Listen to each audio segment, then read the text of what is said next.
Hello everyone, dear students. Good evening to all of you. I am Rohit Kumar Tyagi, your maths teacher. Welcome to you all on the digital platform of Dhruv Science Math Point. And today we are going to start areas related to circle class 10th maths chapter 11. This is the one shot complete chapter of NCERT, and the purpose is CBSE board 2027. तो without any delay तो start करते हैं आज की class. तो मतलब it's a simple chapter और बस सिर्फ आपको फार्मूले आने चाहिए और उसके बाद क्या है कि आपको बड़े आराम से आपके क्वेश्चन होते चले जाएंगे। देखो question number 1 of the NCERT book exercise number 11.1 is find the area of a sector of circle. अब देखो सेक्टर ऑफ सर्कल का फार्मूला क्या होता है, pi are square theta upon 360 degree comma here सारा कुछ लिखो। कहता है रेडियस कितना है, 6 है, तो आर जो है that is 6 centimetre and theta is equal to 60 degree. Central angle जो है वो कितना है, 60 डिग्री है। सिंपल, पाई का वैल्यू कोई दिया हुआ नहीं है तो ऐसा नहीं है तो आपने 22/7 रखना है। अगर 3.14 गिवन है तो आप उसको पुट करेंगे। देखो मैं कैसे कैलकुलेट करता हूँ, 22/7 आर स्क्वायर 6 का स्क्वायर 36, थीटा इज 60 और अपॉन में क्या है 360। ये कैलकुलेशन करते हुए आपको डिग्री लगाने की जरूरत नहीं है। अब 60 6 जा 6 जा और मेरे हिसाब से कुछ नहीं जा रहा, 6 2 जा 12 और 113, तो 132/7 सेंटीमीटर स्क्वायर आंसर। ठीक है, पॉइंट में ले जाने की जरूरत नहीं है क्योंकि 7 से अगर आप पॉइंट में ले जाओगे तो वो बार वाला बन जाएगा, नॉन टर्मिनेटिंग। अगर आप थोड़ा और करना चाहते हो तो बस आप इतना लिख दें कि 7 1 जा 7, कितना बचा 6, 62 हो गया, तो 7 8 जा 56, 18 6/7 सेंटीमीटर स्क्वायर। अगर आप यहां पर आंसर रखना चाहते हैं तो आप यहां पर आंसर रख सकते हैं। दिस और लगा देता हूं जिससे आप कंफ्यूज ना हो कि आप यहां भी छोड़ सकते हो और आप इसको चाहो तो मिक्स्ड फ्रैक्शन में भी इसका जो आंसर है वो डिक्लेयर कर सकते हो। तो it's a simple question. Second number question is, सुनना पहले ध्यान से, कहता find the area of quadrant. आपको क्या फाइंड करना है, एरिया किसका, क्वाड्रेंट का। हुज सरकमफ्रेंस, हुज सरकमफ्रेंस मतलब क्वाड्रेंट का नहीं, find the area of A quadrant of circle. और वो जो सर्कल है ना उस सर्कल का सरकमफ्रेंस 22 है, तो ये जो सरकमफ्रेंस गिवन है वो किसका है, सर्कल का है। तो आप समझो कि गिवन क्या है, गिवन है सरकमफ्रेंस को शॉर्ट में आप ऐसे बनाओ सर्कल और सीई लिख दो, सरकमफ्रेंस ऑफ सर्कल कितना गिवन है, कितना 22 centimetre. This is the circumference of circle. अब यार हमारी नॉलेज के हिसाब से जो सरकमफ्रेंस होता है वो कितना होता है, 2πr इक्वल टू 22। तो 2 into 22/7 into R is equal to 22। 22 से तो 22 आप यहीं कैंसिल कर देना और r इक्वल टू ये जो 7 है ये ऊपर जाएगा और 2 अपॉन में आ जाएगा, तो कितना हो जाएगा ये 7/2 सेंटीमीटर हो जाएगा। एग्रीड। तो ये क्या आ गया आपका, ये आ गया रेडियस। अब क्या कहता है, find the area of quadrant. अब देखो एरिया ऑफ क्वाड्रेंट, इंट्रोडक्शन में मैंने आपको फॉर्मूला दिया था कि एरिया ऑफ क्वाड्रेंट होता है 1/4 आर स्क्वायर।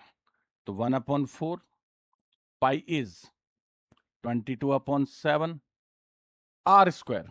तो राइट इट 2 टाइम या होल स्क्वायर कर लो, एक ही बात है। तो कितना हो जाएगा इसका होल स्क्वायर, 49/4, 49/4 ये बन जाएगा इसका होल स्क्वायर। एग्रीड। शायद आपको मेरी बात जो है वो अच्छे से समझ में आ रही होगी। कैलकुलेट करो, 7 7 जा 49, 2 2 जा 4 और 11 जा 11 7 जा 77/4। अब की बार अगर आप आंसर फ्रैक्शन में अब नहीं लिखना, क्योंकि फ्रैक्शन में कब लिखते हैं, जब अपॉन में 3 होता है, 7 होता है, प्राइम नंबर होता है, नॉन टर्मिनेटिंग होनी चाहिए। लेकिन 4 से तो पूरा पूरा डिवाइड हो जाएगा, तो कितना बनेगा 4 1 जा 4, 37 हो गया, 4 9 जा 36, 4 2 जा 4 5 जा 19.25 सेंटीमीटर स्क्वायर आ जाएगा।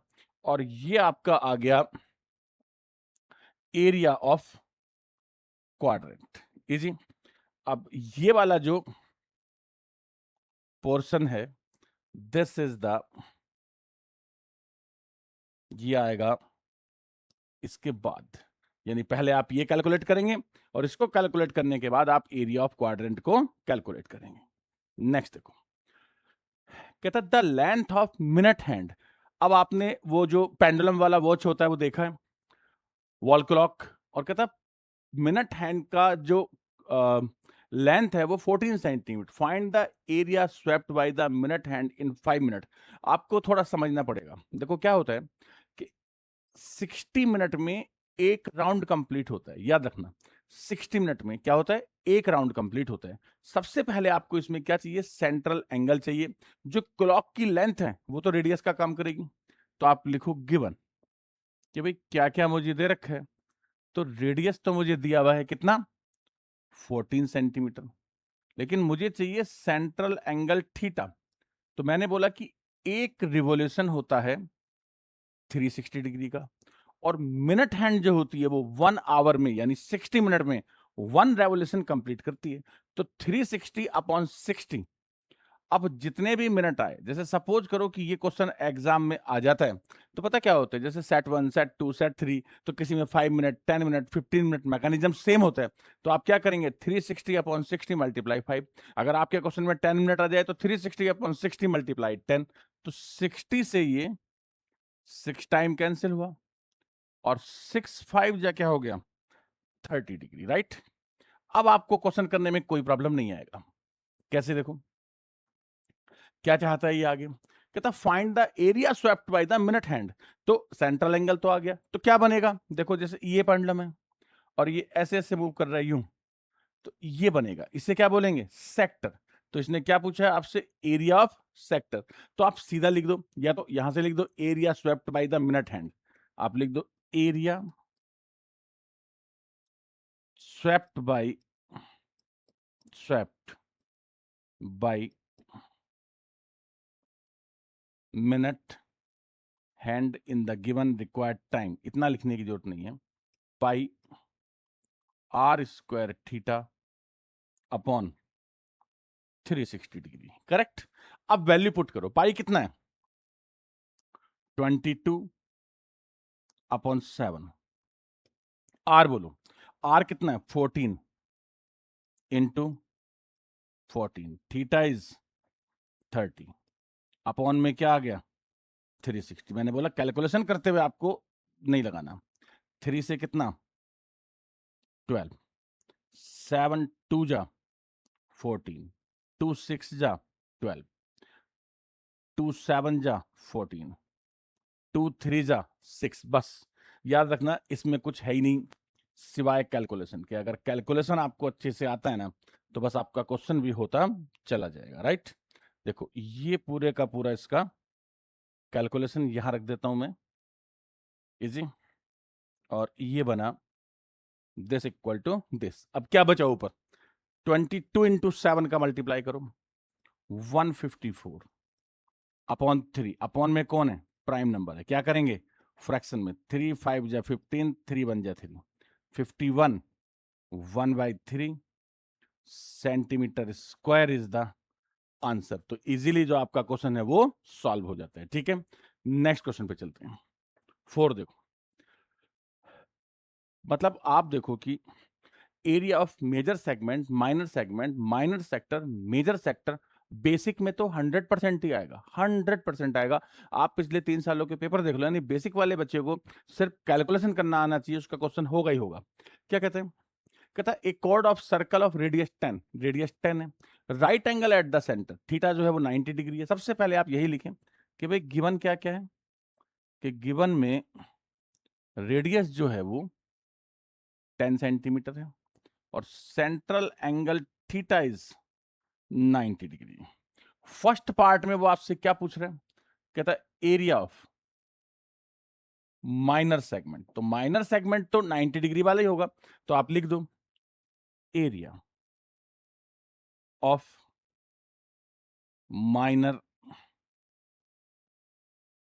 सेगमेंट। माइनर सेगमेंट में थीटा 180 से छोटा होता है, और थीटा तो 180 से छोटा है, फॉर्मूला लगा दो pi are square theta upon 360 degree minus half are square sine theta. ये आपका फार्मूला है, ये आपको लर्न होना चाहिए। किसका फार्मूला है ये? एरिया ऑफ माइनर सेगमेंट का फार्मूला है, right. Is equal to, calculate करता हूं, पाई कितना है 22 अपॉन 7, पाई आर स्क्वायर बोलो कितना है 10, 10 का square 100, pi are square theta is 90 upon में क्या है 360 minus half are square 100 into sine 90 1 होता है।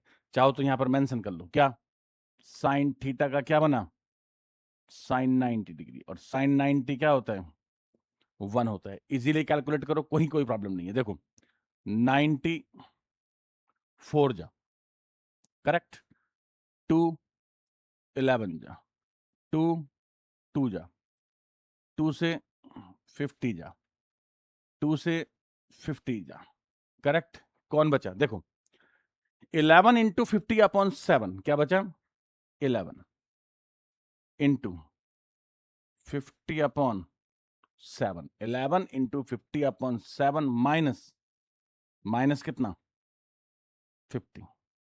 एलसीएम लेना आता है, एलसीएम ले लो। 11 5 जा कितना हो गया 11 5 जा 550 माइनस 7 और 50 का 350 अपॉन 7, राइट। ये आपका बना कैलकुलेशन 550 माइनस 350 अपॉन 7 कितना आ गया, माइनस करो इसमें से, ये जो 4 और 2 था थोड़ा दूर कर लो इसको, यहां पर लिख लो 4, यहां पर लिख लो 2। अब ठीक है, तो 11 5 जा 55, 550 अपॉन 7, और उधर कितना था 50, तो 7 5 जा, जब एलसीएम लेते हैं तो इसका इसमें क्या हो गया मल्टीप्लाई हो गया, कितना आ गया बोलो 200 अपॉन 7 सेंटीमीटर स्क्वायर आंसर। अगर आपको ये पसंद ना आया हो तो आप किस में लिख सकते हैं, मिक्स्ड फ्रैक्शन में भी आंसर को लिख सकते हैं। डन हुआ। कौन सा पार्ट था ये, फर्स्ट। सेकंड पार्ट में बोलो क्या कहता है, कहता है मेजर सेक्टर। मेजर सेक्टर, अब मेजर सेक्टर का फार्मूला याद है, मेजर सेक्टर का फार्मूला याद होना चाहिए। तो मैंने फार्मूला दिया था मेजर सेक्टर का कि भाई area of major sector equal to area of circle minus area of minor sector. ऐसा कुछ मैंने आपको फार्मूला दिया था कि area of major sector is equal to area of circle minus area of minor sector. बहुत अच्छे से मेरी बात समझना, एरिया ऑफ सर्कल क्या होता है बोलो, pi are square minus pi are square theta upon 360 degree. सबसे अच्छा बच्चा कौन है, वो जो सेम क्वेश्चन में कैलकुलेशन रिपीट ना करे। समझना, pi are square theta upon 360 मेरे पास है 550 अपॉन 7, तो ये तो मेरा कितना बना 550 अपॉन 7। अब क्या बचा मेरे पास पाई आर स्क्वायर, यहां लिख लो बिकॉज पाई आर स्क्वायर, पाई कौन है 22 अपॉन 7 है, और आर इसमें कितना है आर 10 है, तो कितना हो गया 100 हो गया।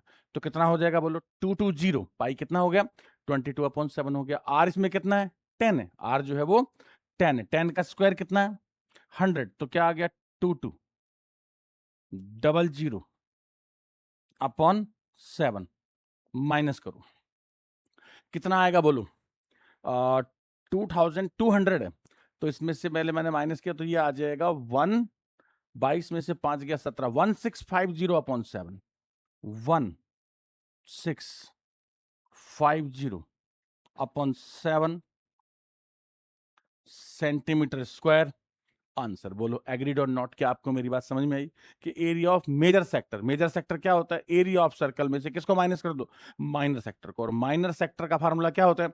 पाई आर स्क्वायर थीटा अपॉन 360। और ये हम यहां कैलकुलेट कर चुके थे, कितना आ चुका था? 550 अपॉन 7 था ये। तो सेम कैलकुलेशन को रिपीट नहीं करना, वहीं से उठाओ और वहीं पर रख दो, नहीं तो आप कैलकुलेशन में उलझ जाएंगे इन दोनों चैप्टर्स के अंदर, चैप्टर नंबर 11 में और चैप्टर नंबर 12 में।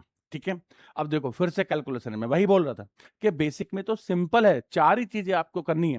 स्टैंडर्ड वाले बच्चों के लिए थोड़ा मुश्किल है भाई, उनके लिए क्या है कि आगे मैं एनसीईआरटी बुक के बाद एक वर्कशीट भी लेके आता हूँ, जो 25 मोस्ट एक्सपेक्टेड क्वेश्चन या 40 मोस्ट एक्सपेक्टेड क्वेश्चन ऐसे करके, उसको करना भी बहुत जरूरी होगा। पर बेसिक का काम लगभग इससे चल जाएगा वन शॉट से। आगे देखो, in a circle of radius 21 an arc subtended done, क्या चाहिए?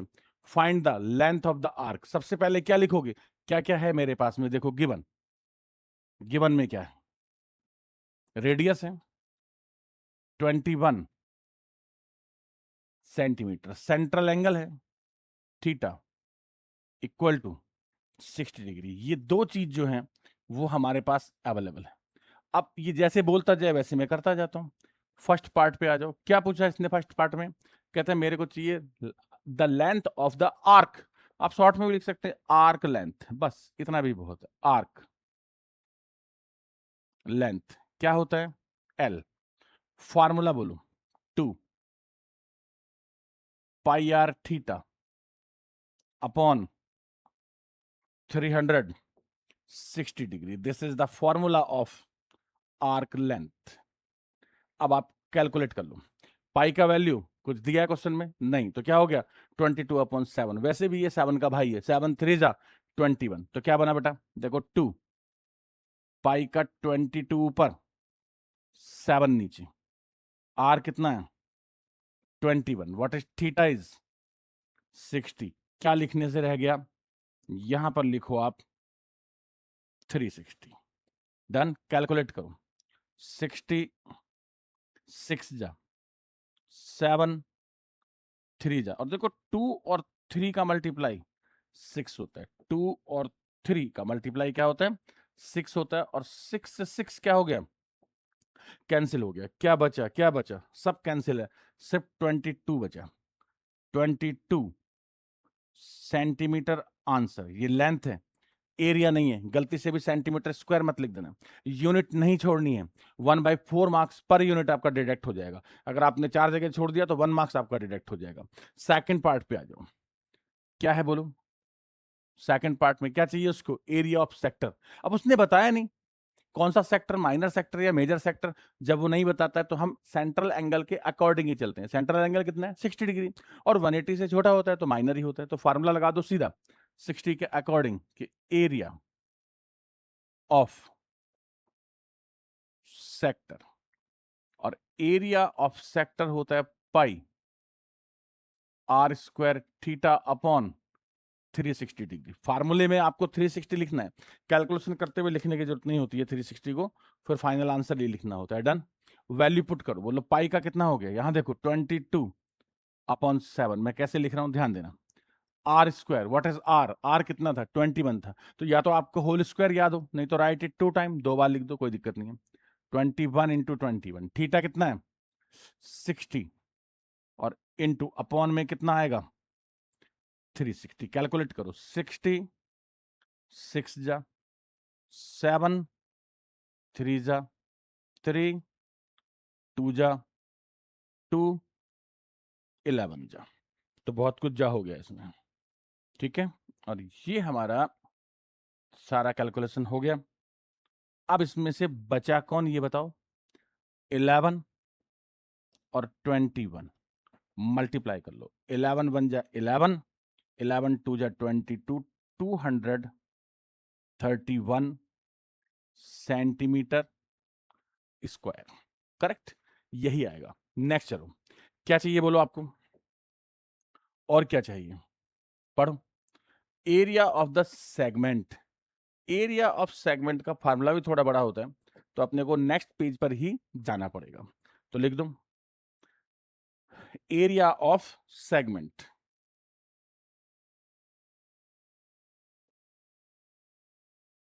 एरिया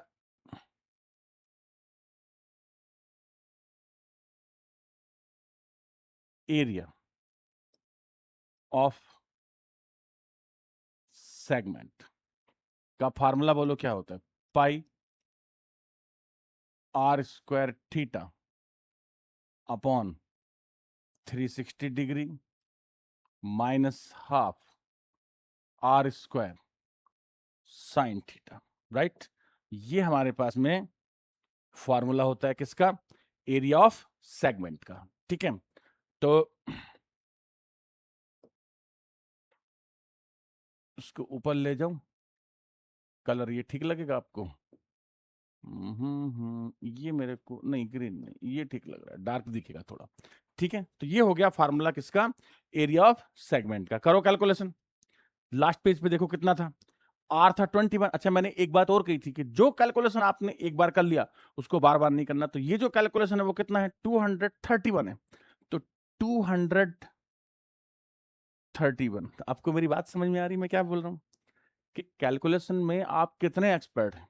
तो जब आपने पाई आर स्क्वायर थीटा अपॉन 360 को सॉल्व कर लिया, तो आपको सेम क्वेश्चन में अगर ये तीनों पार्ट साथ आते हैं तो बार बार कैलकुलेट नहीं करना है।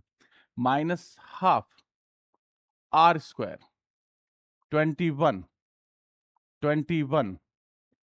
साइन थीटा कितना था उसमें, थीटा था 60 डिग्री, साइन 60 डिग्री 231, ये हो गया 441/2, और साइन 60 क्या होते हैं, √3/2, 231 minus 441 √3/4 centimetre square.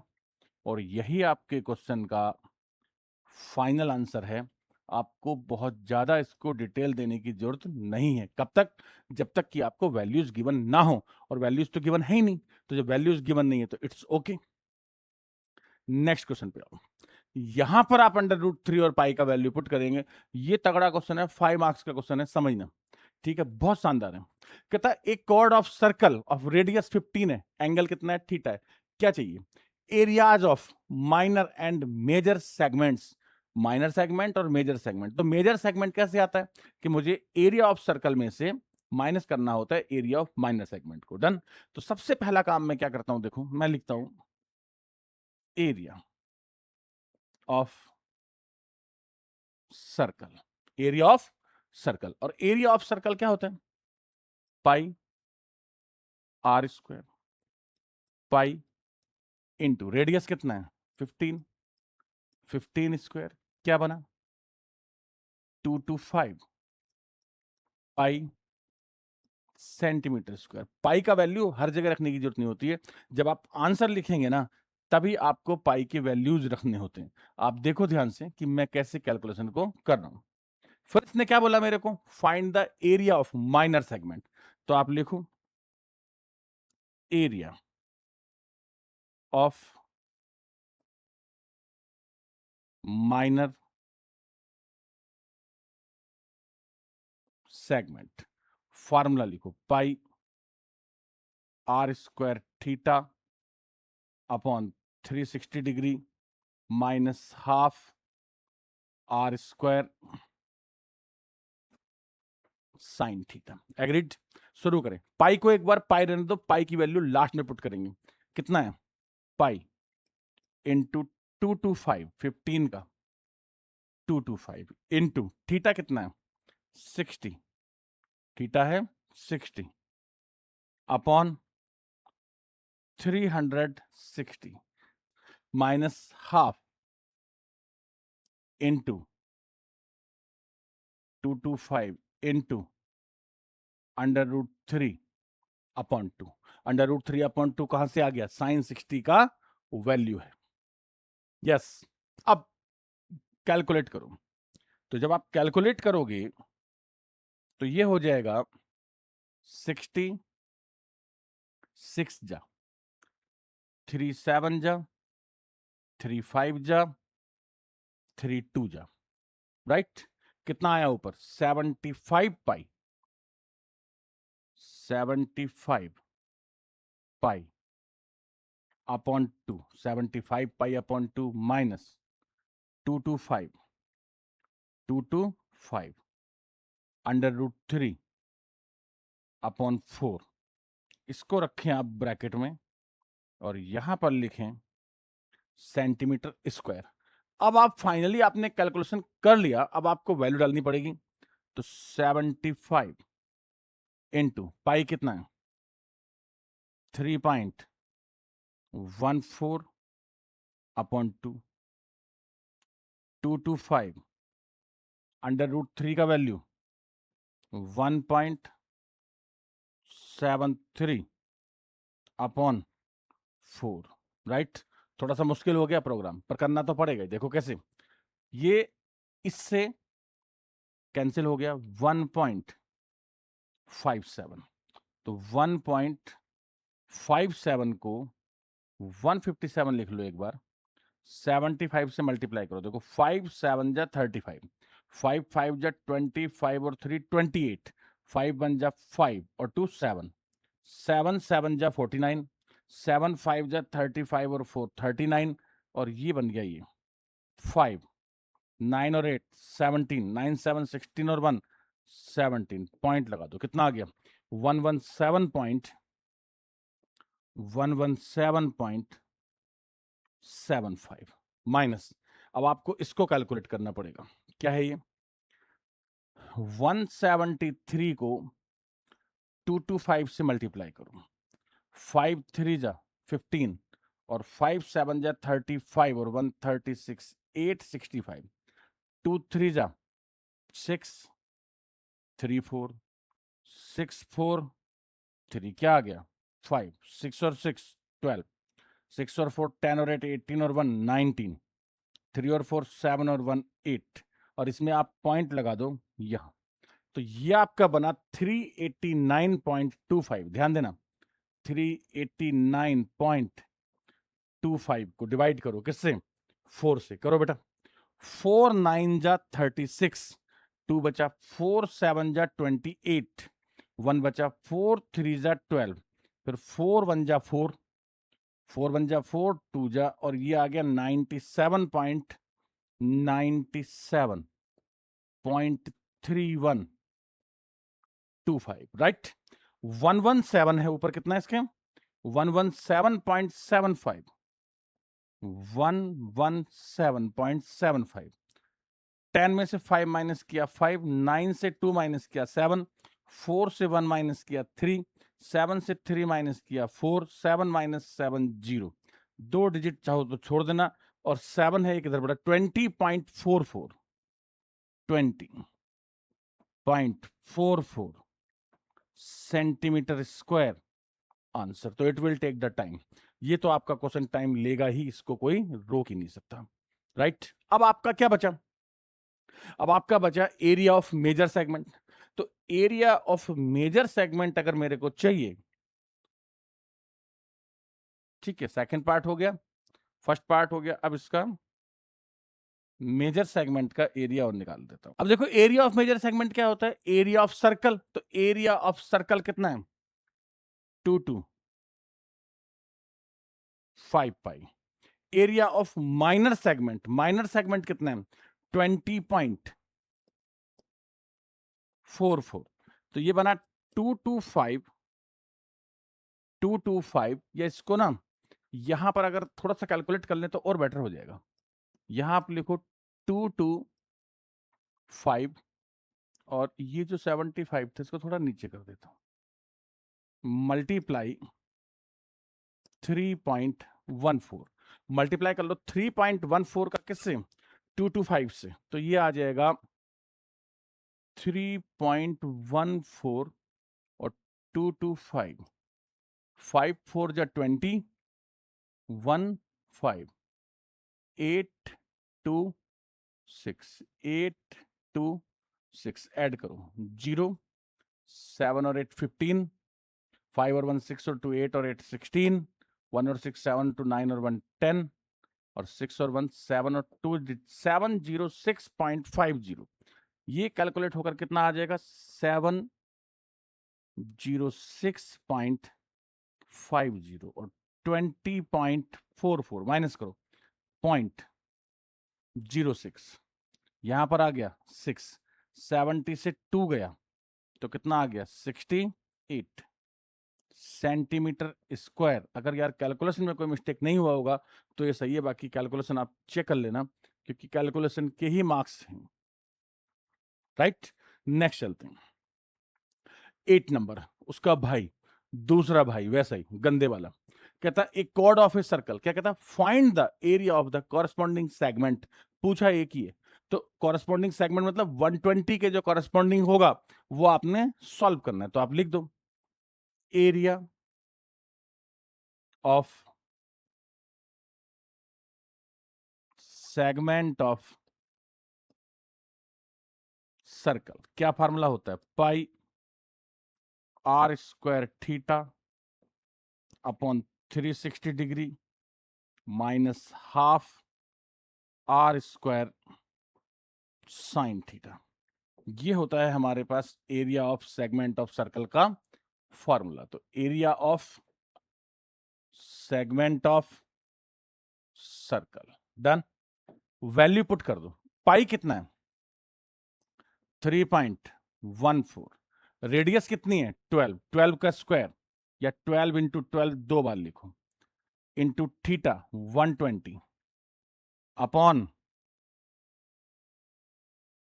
360 1 upon 2 R square 12 into 12 sine 120। मैंने आपको इंट्रोडक्शन में लिख के दिया था कि कभी भी अगर आपका साइन 120 आ गया तो आपने उसका वैल्यू जो है वो √3 अपॉन 2 डालना होगा। राइट, अब आ जाइए आप इसके नेक्स्ट स्टेप पर। देखो 120 कैलकुलेशन है, इसको थोड़ा नीचे कर लेता हूं, जगह नहीं मिलेगी नहीं तो कैलकुलेशन करने के लिए।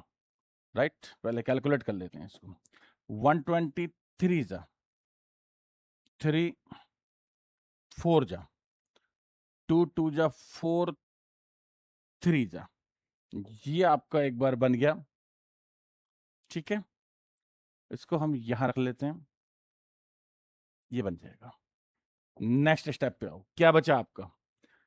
बचा जो है ना, देखो एक तो 12 कॉमन आ रहा है, 12 क्या आ रहा है कॉमन, तो 12 एक बार कॉमन ले लें अगर हम, तो देखो एक तो ये वाला जो 12 है वो कॉमन है और ये जो 12 है वो कॉमन है, इससे थोड़ा सा हेल्प मिल जाएगा। तो क्या बचा मेरे पास 3.14 3.14 इंटू 4 माइनस यहां से क्या बचा मेरे पास 12 तो कॉमन है, 3 मल्टीप्लाई 3 मल्टीप्लाई 1.73 ये बचा। और कॉमन कितना लिया मैंने 12 जो था मैंने ले लिया इसमें से कॉमन। कैलकुलेशन करो 12 मल्टीप्लाई 4 4 जा 16 तो ये तो 12.56 आ जाएगा। कितना आ जाएगा 4 4 जा 16 4 1 जा 4 1 5 ठीक है, 3 3 जा 9 और 17 51 3 3 जा 9 तो ये आ गया 5.19 3 3 जा 9 3 7 जा 21 सही है। अब ये बच्चा 12 मल्टीप्लाई 6 में से 9 गया यानी 16 में से 9 गया 7, 4 में से 1 गया 3 और 12 में से 5 गया 7, 12 7 जा 84 और 12 3 जा 36 और 8 44 और 12 7 जा 84 84 और 4 88.44 centimetre square is the answer. अगर इसमें मेजर भी पूछ लेता तो मुझे फिर इसको पाई आर स्क्वायर से माइनस करना पड़ता। नेक्स्ट क्वेश्चन देखो, बहुत अच्छा क्वेश्चन है, ध्यान समझना। कहता है a horse is tied to a peg, peg मतलब वो जो खूंटी गाड़ते हैं ना अपन बांधने के लिए, रस्सी बांधने के लिए। तो ये आपको डायग्राम है और डायग्राम जो है वो आपको मेरे हिसाब से विजिबल भी होगा क्योंकि ये आपकी बुक का ही डायग्राम है। थोड़ा मैं इसको बड़ा करके भी आपको दिखा सकता हूँ, बाद में लगा दूंगा, कोई दिक्कत नहीं है। ये लो, ये आपको दिख रहा है, ठीक है। अब यहां पर जो है इस घोड़े की जो खूंटी है वो बंधी हुई है, राइट। क्या चाहता है ये? घोड़ा नहीं, घोड़ा क्या चाहेगा बेचारा, घास खा रहा है वो तो, ठीक है। तो क्वेश्चन जिसने पूछा है, मैंने नहीं, जिसने बुक लिखी है, राइटर, कहता a horse is tied to a peg at one corner of the square shaped grass field of side 15 metre by 5 metre long rope. अब लॉन्ग रोप मतलब यहां समझना पड़ेगा आपको, क्या लिखा है, corner of a square shaped grass field of side 15 metre, यानी ये जो पूरा स्क्वायर है इसकी जो साइड है वो तो 15 मीटर है, डन। लेकिन ये जो रस्सी का जो साइड है, रस्सी की जो लेंथ है जो इसके गले में बंधी है वो कितनी है, 15 है। तो भाई ये जितनी रस्सी बंधी है उतनी दूर तक ही जा सकता है, यानी कितनी रेडियस में घूम सकता है ऐसे चारों तरफ, 15 मीटर की रेडियस में घूम सकता है बस। तो क्या चाहिए फर्स्ट में, कहता है area of the part of the field in which the horse can graze. तो बेटा आप ध्यान से देखो, ये क्वाड्रेंट है, क्या है ये, क्वाड्रेंट है। ये देखो इस तरह का पार्ट है, ये स्क्वायर में इतने हिस्से में ही ग्रेज कर पा रहा है, बाकी स्क्वायर तो और भी है। तो ये कौन है, इसे बोलते हैं क्वाड्रेंट। और क्वाड्रेंट का एरिया क्या होता है, 1/4 पाई आर स्क्वायर होता है। कितना होता है, 1/4 पाई आर स्क्वायर होता है। पहला पार्ट आपको समझ में आ गया होगा, आई होप आपको मेरी बात समझ में आ रही है। अब इसको मैं थोड़ा कम कर देता हूं एक बार, अभी आपको विजिबल रहेगा, ठीक है। तो फर्स्ट पार्ट का आंसर लिख रहा हूं, पहले आप लिखो गिवन, कि क्या गिवन है, कि जो आर है, जो घोड़े के गले में जो रस्सी है उसकी जो लेंथ है वो 5 मीटर है, और क्वाड्रेंट होने की वजह से जो सेंट्रल एंगल है, यानी ये वाला जो एंगल होता है ना, ये सेंट्रल एंगल, ये कितना है, ये बेटा 90 डिग्री ही होगा सेंट्रल एंगल। तो जो थीटा है वो कितना है, 90 है। और फर्स्ट में क्या लिखा, एरिया ऑफ द पार्ट, तो आप सीधा लिख दो, इतना लंबा लैंग्वेज तो कैसे लिखोगे, आप लिखो area of required part, area area of required part. तो क्या हो गया, 1/4 पाई आर स्क्वायर। अब रस्सी जो है वो 5 मीटर की है, तो 1/4 पाई का वैल्यू गिवन है 3.14 इंटू 25। बहुत अच्छे से समझना इसको, ठीक है, बड़े आराम से हो जाएगा। 2 से कैलकुलेट कर दिया, 1.57, 2 2 जा 4, 25 7 जा 175 होता है, 17 कैरी हो गया, 25 5 जा 125, 125 और 17 125 142, 142 कैरी कितना हो गया 14, 25 बन जा 25 और 14 39.25 अपॉन 2। तो 2 बन जा 2, 2 8 जा 2 1 जा 2, 2 9 जा 18, 2 6 जा 12, 2 2 जा 4, 2 5 जा 10 मीटर स्क्वायर आंसर। ये आंसर आ गया आपका किसका, पार्ट फर्स्ट का, राइट। अब क्या कहता है ये, अब समझो आप इसको। तो ये हो गया इसका फर्स्ट पार्ट, और इसको मैं वापस से पहुंचा देता हूं वहीं पर जहां पर ये डायग्राम था, है ना। ये तो थोड़ा बड़ा ही हो गया, अभी ऐसे लगा देता हूं। अब आई होप,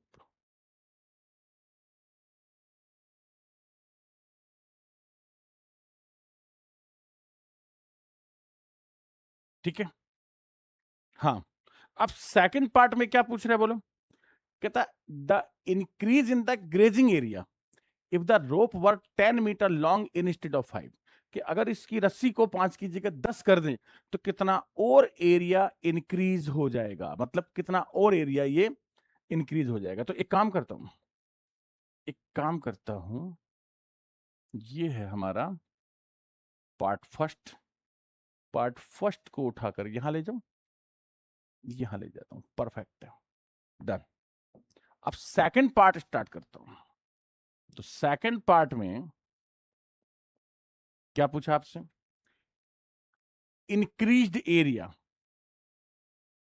इंक्रीज्ड एरिया, और मेरी बात समझना, 1/4 pi are square minus 1/4 pi are square, agreed? समझो, जैसे मानो कि पहले ये इतना एरिया ग्रेज करता था, रस्सी 5 की जगह 10 करती, कहता कितना एरिया और इंक्रीज हो गया, तो बड़े वाले क्वाड्रेंट में से छोटे वाले क्वाड्रेंट को क्या कर दो?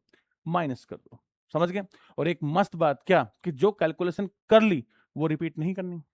तो देखो 1/4 3.14 कैपिटल आर, मतलब रस्सी बढ़ाकर कितनी कर दी उसने उसको? 10, minus 1/4 pi are square calculated पड़ा है 19.625। इसको द्वारा कैलकुलेट नहीं करना, इजी है।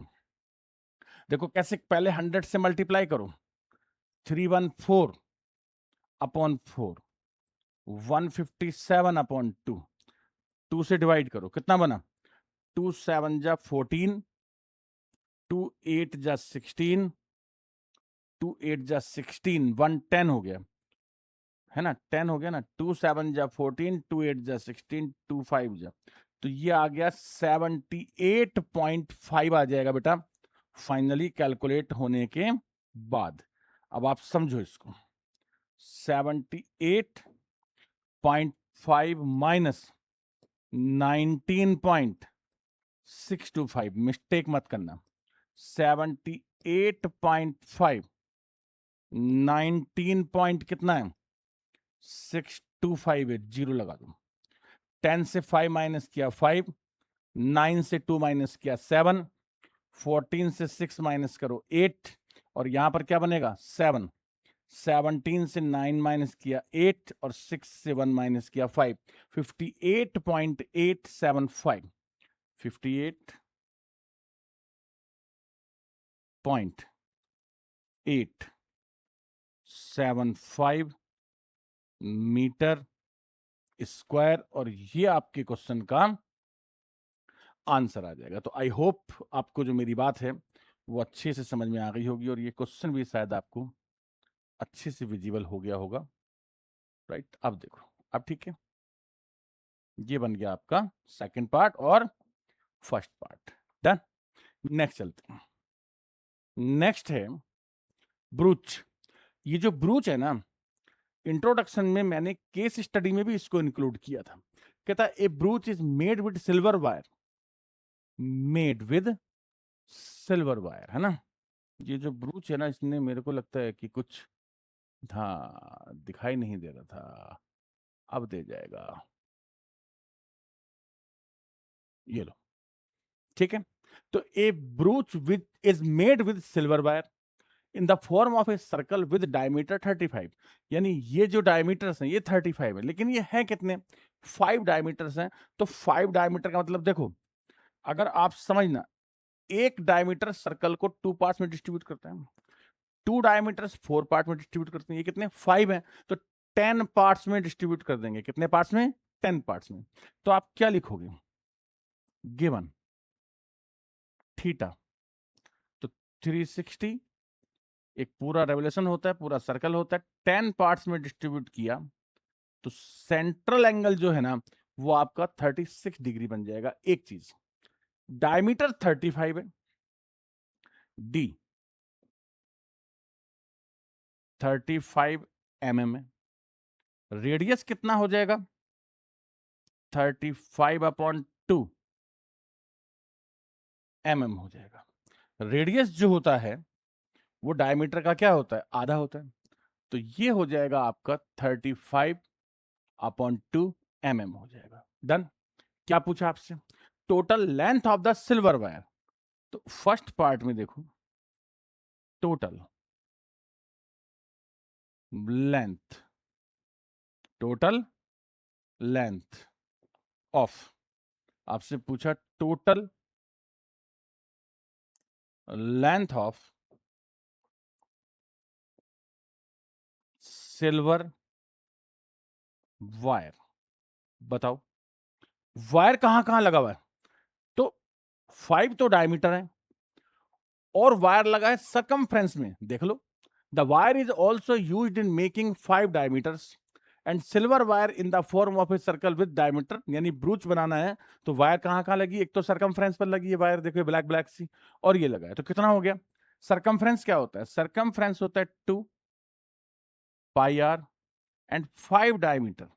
तो देखो 2 इंटू 22 अपॉन 7 इंटू रेडियस कितना है? 35 upon 2 plus 5 into D. Diameter का साइज कितना है? 35 है। आई होप कि आपको मेरी ये कैलकुलेशन जो है वो समझ में आ रही होगी। कैलकुलेट करते हैं। 2 से 2 कैंसिल हो गया, 7 से 35 कैंसिल हो गया, 22 5 जा 110 हो गया, 5 5 जा 25, 3 जा 15 और 1 17, 285 285 mm सिल्वर वायर जो है वो आपको रिक्वायर्ड है। सेकंड पार्ट में क्या पूछा? Area of each sector. तो आप लिखो एरिया ऑफ सेक्टर का formula pi are square theta upon 360 degree, ये फार्मूला होता है। पाई का वैल्यू नहीं गिवन है तो 22 अपॉन 7 हो जाएगा। देखो 22 लाइन लगा लो यहां पे, अपॉन 7 360 पहले रख लो, कोई दिक्कत नहीं है। आर कितना है? रेडियस बोलो। रेडियस है 35 अपॉन 2, यहां समझना। तो 360 एक बार रहने देता हूं, 35 अपॉन 2, 35 अपॉन 2। थीटा कितना है? थीटा बोलो 36 डिग्री इंटू 360। आई होप जितनी जरूरी चीजें कैलकुलेशन के लिए होनी चाहिए थी वो मैंने लिख दी हैं। 36 10 जा 360, 7 5 जा, और कुछ जाएगा? जाएगा 5 2 जा 2 11 जा, अब कुछ मत जा। हो गया। मेरे को लगता है कि जितना आ जा था वो मैंने कंप्लीट इसमें कर दिया। बचा क्या? 11 इंटू 35, 11 इंटू 35 अपॉन 4, ये बचा। तो मल्टीप्लाई अगर करूं 11 को, 11 5 जा 55, 11 3 जा 33 और 5 अपॉन 4, 4 9 जा 36, 4 9 जा 36, कितना बचेगा? 4 9 जा 36 टू 25, 4 6 जा 24, तो 96.25 mm स्क्वायर, 96.25 mm स्क्वायर जो है वो इसका फाइनली आंसर आ जाएगा कैलकुलेट होकर के। तो कुछ नहीं है, कैलकुलेशन है, करते जाओ, होता जाएगा, कहीं कोई प्रॉब्लम नहीं है। ठीक है, आप एक यहां पर लाइन और मेंशन कर दो तो ठीक रहेगा, थोड़ा डिस्ट्रीब्यूशन से आपको दिखाई देगा कि यार एक तरफ पार्ट फर्स्ट हो रखा और एक तरफ जो है पार्ट सेकंड है। नेक्स्ट चलते हैं। क्या है? एन अम्ब्रेला 1 2 3 4, तो 4 आगे दिखाई दे रहे हैं और 4 पीछे होंगे, मतलब 4 सेक्टर्स। ये देखो ऐसे, ये पोजीशन होती है उसकी, और लेकिन अम्ब्रेला में ऐसी दिखाई देती है। जब वो ऊपर वाला जो क्लॉथ होता है उसको वो निकाल लो, बाहर निकाल करके ऐसे सर्कल बन जाता है उसका। तो कितने सेक्टर्स बन गए? 1, यहाँ से 1 2 3 4 5 6 7 8 सेक्टर में डिस्ट्रीब्यूट हो गया। तो सेंट्रल एंगल कितना हो जाएगा? 360 अपॉन 8, और 360 अपॉन 8 कितना होता है? 45 होता है। एक चीज, रेडियस कितना है? रेडियस 45 है। तो आप शुरू कर दो सॉल्व करना। गिवन कि भाई गिवन में क्या है कि रेडियस तो है 45 सेंटीमीटर और सेंट्रल एंगल है 360 डिग्री अपॉन 8, और 8 4 जा 32, 45 डिग्री सेंट्रल एंगल है। Find the area between the two conjugative ribs, यानी जो जो उसके तार लगे होते हैं उनके बीच का, मतलब एक सेक्टर का एरिया पूछा है। किसका पूछा है? एक सेक्टर का एरिया ऑफ ए सेक्टर। क्या कहता है? Area between the two conjugative ribs. Question है area between two conjugative ribs. और दो कॉन्जुगेटिव रिब्स का मतलब क्या होता है? सेक्टर होता है। तो क्वेश्चन में आपसे पूछा है कि find the area between two conjugative ribs, मतलब सेक्टर। और सेक्टर का एरिया क्या होता है?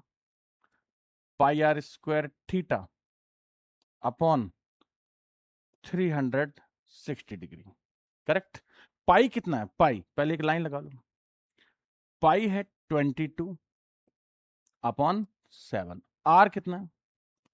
45। 45 थीटा भी कितना है? 45 की तो झड़ी लग गई। और अपॉन में एक 7 है और एक कौन है? 360 है। कैलकुलेट करो। 45 8 जा सीधा ही 8, 2 से 11 और 4। और मेरे को लगता नहीं कि कुछ और इसमें कैंसिल होता है। आप देख लो, बाकी आप चेक कर लो इसको। मेरे हिसाब से और कुछ भी इसमें कैलकुलेट होता नहीं है। तो 45 को 45 से मल्टीप्लाई कर लो। तो 45 का 45 से करोगे ना तो 2025 आ जाएगा। और 11 से उसको और कर लो तो 2025, 5 और 2 7 2 2 2, तो 2275, 2275 और 7 4 जा 28 सेंटीमीटर स्क्वायर। और यही अपने क्वेश्चन का आंसर भी हो जाएगा और कुछ भी अपने को करने की जरूरत नहीं पड़ेगी। क्यों? क्योंकि अपॉन में 4 से तो कैंसिल हो नहीं रहा और अपॉन में 7 है तो क्या बन जाएगा? नॉन टर्मिनेटिंग बन जाएगा। तो इसलिए आपको फ्रैक्शन में छोड़ना पड़ेगा या फिर आप मिक्स फ्रैक्शन में कर देना, जरूरत ही नहीं है। आंसर यही है आपका। नेक्स्ट आ जाओ। एक कार हैज टू वाइपर। देखो कार का जो वाइपर होता है ना, ऐसे ऐसे चलता है। ये देखो ऐसे झाड़ू मारता रहता है ये, और यहां ये वाइपर लगा हुआ होता है। तो इसे अपन क्या कहते हैं? सेक्टर कहते हैं। क्या कहता है? Find the total area cleaned by each sweep of the blades. दो ब्लेड्स होते हैं उसमें, दो कार में जो वाइपर होते हैं दो होते हैं। तो जो आपका सेक्टर है उसको आपने क्या करना है? 2 से मल्टीप्लाई कर देना। अगर आपको मेरी ये बात समझ में आ गई तो क्वेश्चन आपका हो गया, आपको कुछ करना ही नहीं है। क्या कहता है? Total area cleaned. तो आप लिखो total area cleaned at each sweep of the blades. Blades कितने होते हैं? दो होते हैं। ब्लेड्स कितने होते हैं? दो होते हैं। करेक्ट। तो ये हो गया total area cleaned at each sweep of blades. Formula होता है pi are square theta upon 360 degree. 2 से मल्टीप्लाई किया क्योंकि कितने ब्लेड हैं? 2 ब्लेड हैं। अब समझो, पाई 22 अपॉन 7। ब्लेड का लेंथ कितना है? 25 है। 25 सेंटीमीटर। 25 इंटू 25 इंटू 115 है थीटा। और अपॉन में कितना आ गया? 360। मतलब everything is given in the question. R 25 है और थीटा 115 है। कोई ज्यादा कैलकुलेशन हो नहीं पाएगा। 25 की जगह 35 होता ना तो इजी हो जाता। अभी कोई बात नहीं, करो। 5 2 जा 3 जा 5 7 जा 5 2 जा, बस डन। बाकी सिर्फ और सिर्फ मल्टीप्लाई है। कोई ऐसा टेक्निकल फेज क्वेश्चन का है ही नहीं कि इसमें कुछ टेक्निकल हो। इक्वल टू क्या बचा? देखो 25 और 25 का तो अपने को आता है 625 होता है। 625 को 22 से कर लो, तो 2 5 जा 10, 2 2 जा 4 और 1 5, 1 2 5 0 1 2 0 5 7 3 1, तो 13750 को 23 से और करना पड़ेगा। 3 0 0 3 5 जा 15, 3 7 जा 21 और 122 22 और 3 3 जा 9 41, 2 0 0 2 5 जा 10, 2 7 जा 14 115, ये आएगा बेटा 0 5 2 6 4 7 11 316 250, क्योंकि कैलकुलेट अब कुछ हो ही नहीं रहा है। और 7 2 जा 14 और 7 7 जा 49 504, तो ये हो गया आपका फाइनल कैलकुलेशन। सीधी मल्टीप्लाई करनी थी और कुछ नहीं था, ठीक है। और बाहर वाले 2 से मल्टीप्लाई किया था क्या? बाहर वाले 2 से अभी नहीं किया था, अब कर लेते हैं। तो ये बाहर वाला 2 था इसमें, और इसको भी आप मल्टीप्लाई कर दो किससे? 2 से। तो 2 से कैलकुलेट हो जाएगा, 2 2 जा 4, 2 5 जा 10 और 2 2 जा 4, इस 2 से। तो क्या बना? ये बना, अच्छा एक 2 से और भी हो रहा था यार, हमने छोड़ दिया, कोई बात नहीं। एक 2 से और हो रहे हैं।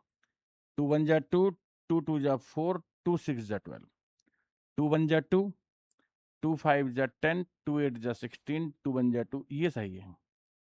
चलो फाइनल कैलकुलेशन आ गया, 158 125 125 upon 126 centimetre square is the final answer of the question. तो ऐसे आपको ये कैलकुलेट करना था। इजी? इजी तो नहीं है, मल्टीप्लाई है, पर ठीक है। नेक्स्ट देखो, अच्छे से समझना। To warn ship to under water rocks, lighthouse. Lighthouse में कुछ नहीं होता, एक बहुत बड़ी सी टॉर्च लगी होती है, उसको वो ऐसे घुमाते रहते हैं, मतलब ऐसे स्प्रेड करते रहते हैं कि जो शिप्स आते हैं ना उनको दिखाते रहते हैं कि यार ये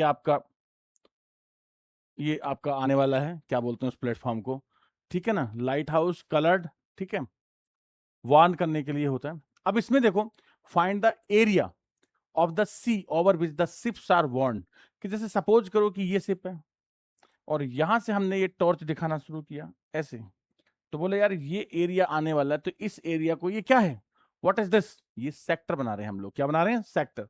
यानी इसने हमसे किसका एरिया पूछा? सिर्फ सेक्टर का।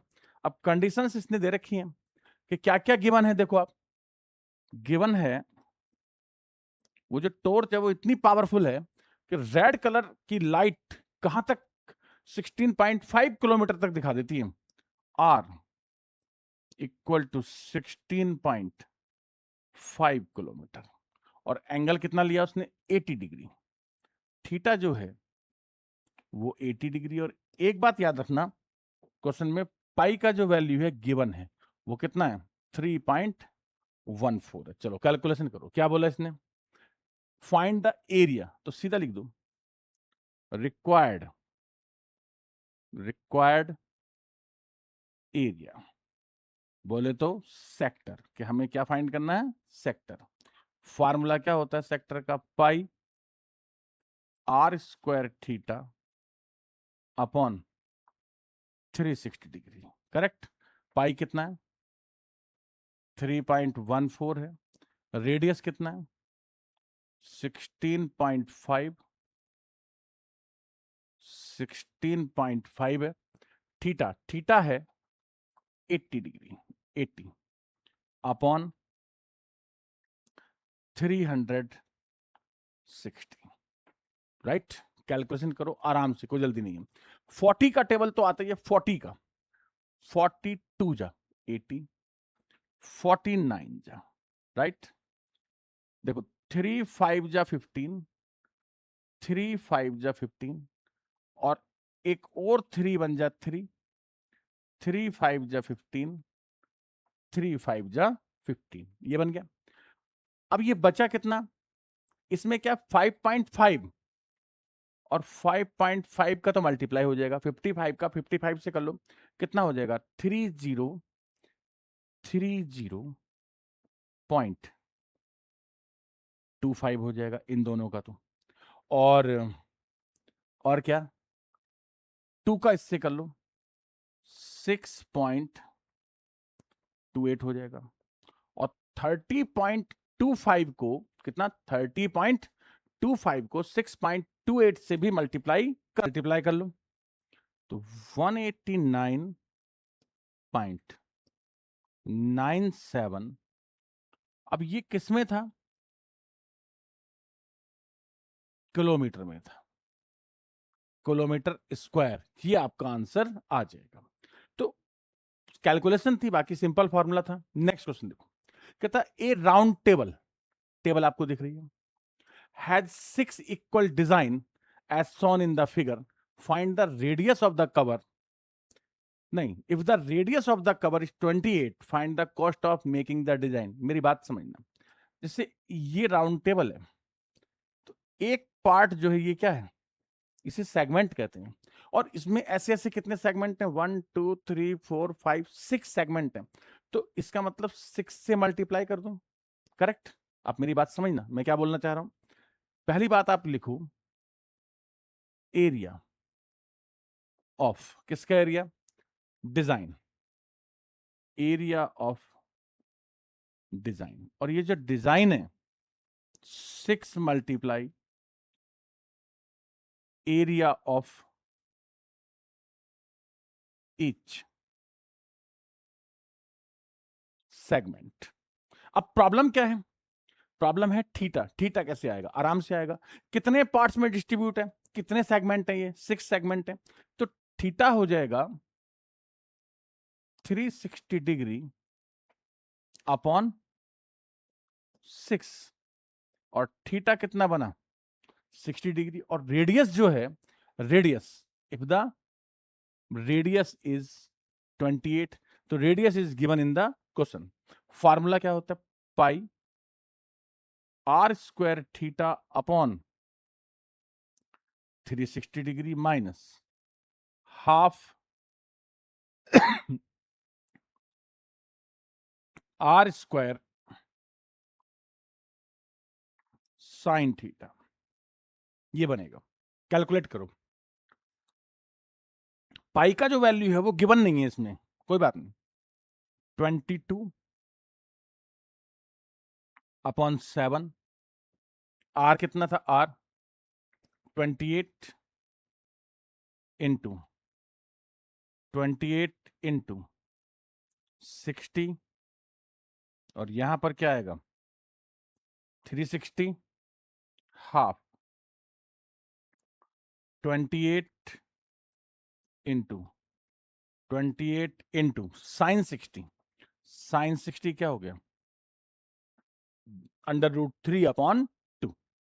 कैलकुलेट करो इसको, 60 6 जा 7 4 जा 2 3 जा 2 2 जा 4 2 3 जा 6, तो अपॉन में कितना आ रहा है 3 आ रहा है, और क्या कर सकता हूं 2 2 जा 4 7 जा 4 कितना 7 जा, और ये हो गया 6 मल्टीप्लाई। अब देखो इसमें बचा क्या क्या है, तो ये हो गया 22 2 जा 44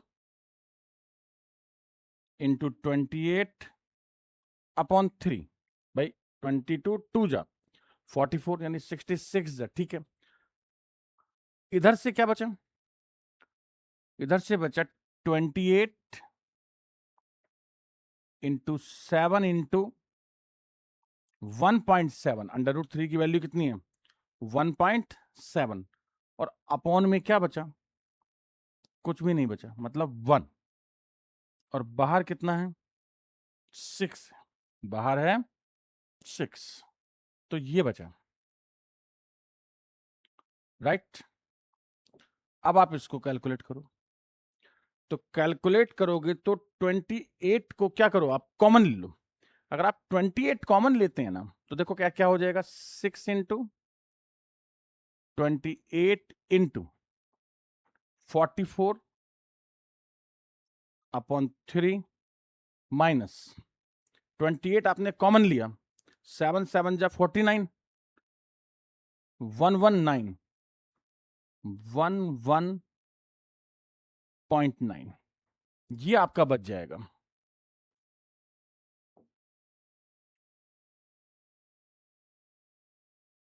तो ये बचेगा,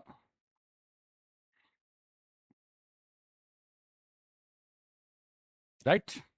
अब इसको एलसीएम लो तो ये कितना 44 है और माइनस करो 3 9 जा 27 33 35 3 9 जा 27 33 35 कैलकुलेशन है बेटा, वक्त लगता है, एग्जाम में बहुत दिक्कत आती है। 10 में से 7 माइनस किया 3 और 43 में से 35 माइनस किया, कितना आ गया 8.3 अपॉन 3, मतलब ये बन गया फाइनली 6 इंटू 28 इंटू 8.3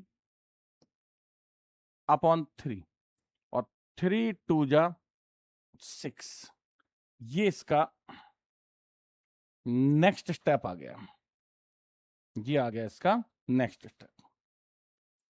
कैलकुलेट करो तो ये कितना हो गया 28 2 जा 56, 56 को 8.3 से मल्टीप्लाई कर लेते हैं, तो जब इसको अपन कैलकुलेट करेंगे तो ये कितना आ गया 28 2 जा 56, 56 को जब आप 8.3 से मल्टीप्लाई करोगे तो 464 464.8 और ये किसमें दिया 28 सेंटीमीटर है, सेंटीमीटर स्क्वायर।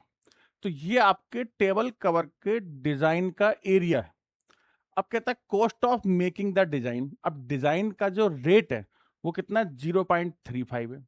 अब इसको 464 मतलब जो डिजाइन का एरिया है 0.8 से आप मल्टीप्लाई करेंगे जब इसको, यानी 35 पैसे से जब आप इसको मल्टीप्लाई करेंगे तो 162.68 आएगा, 162.68 आएगा। और यार ये आपको ना एनसीईआरटी बुक से मैच करना पड़ेगा, क्योंकि कभी कभी क्या होता है जैसे कोई छोटी मोटी सिली मिस्टेक भी हो गई ना तो कैलकुलेशन करने में दिक्कत आती है। तो मेरी एक रिक्वेस्ट हो रही है कि आप भी है ना इस एक्सरसाइज को by using pen and copy practice जरूर कर लें, नहीं तो एग्जाम में जो इसका क्वेश्चन आता है ना, क्वेश्चन तो आता है बट आंसर नहीं आता है, कि फार्मूला भी आता है क्वेश्चन भी आता है, लेकिन सर क्या हुआ कि वहां पर ना वो बैठा नहीं, वो कुछ गड़बड़ होगी। तो गड़बड़ इसलिए होती है क्योंकि पहले से अपन ने प्रैक्टिस नहीं की हुई होती है। नेक्स्ट देखो, ये तो इजी है, इसमें कुछ नहीं है। कहता टिक द करेक्ट आंसर, कहता who is the area of sector. तो एरिया ऑफ सेक्टर बेटा ये तो हो नहीं सकता क्योंकि इसमें आर स्क्वायर नहीं है, एक तो इसमें आर स्क्वायर है और देखो इसमें आर स्क्वायर नहीं है और इसमें आर स्क्वायर, भाई पाई आर स्क्वायर थीटा, थीटा की जगह कौन है पी है, तो पाई आर स्क्वायर थीटा अपॉन 360, तो थीटा की जगह पर क्या लिखना है आपको पी लिखना है, तो पाई आर स्क्वायर पी बनना चाहिए। तो जब आप दो बचे आपके पास, तो अगर मैं इसको लिखूंगा तो क्या बनेगा pi are square pi upon 180 degree आ रहा है। और देखो ये क्या आ रहा है, ये है 2, अगर मैं इसको कैलकुलेट करता हूं तो ये क्या आता है 2 pi are square pi upon 720। अब 2 से 720 को कैलकुलेट किया 360, तो ये तो बन गया ये आर, लेकिन इसमें कैपिटल है उससे कोई प्रॉब्लम नहीं है, pi are square pi upon 360, तो ये राइट आंसर है और ये रॉन्ग हो गया। तो मतलब पहले कितने थे भाई, आप क्या करें कि ऑब्जेक्टिव में एलिमिनेशन बहुत बेनिफिशियल होता है कि यार दो चले गए, दो रह गए, 50-50 हो गया, केबीसी बन गया। अब उन दो में से मेरे को क्या करना है, एक को सेलेक्ट करना है, तो उस एक को मैंने सेलेक्ट कर लिया, कैलकुलेट किया, तो ये मेरा फाइनली जो करेक्ट आंसर है वो बना ऑप्शन डी, और ऑप्शन डी को मैं यहां पर टिक कर देता हूं। तो आई होप आपको मेरी जो बात है वो समझ में आ गई होगी, जो क्लास है वो भी समझ में आ गई होगी। क्या करना है आपको कि चाहे मैंने पढ़ा दिया या आपने खुद ने पढ़ लिया, एक बार सारे के सारे क्वेश्चन आपको खुद से कैलकुलेट करके देखने पड़ेंगे। तो डियर स्टूडेंट्स, मिलते हैं नेक्स्ट क्लास में। See you in the next class. Thank you, thanks to all of you.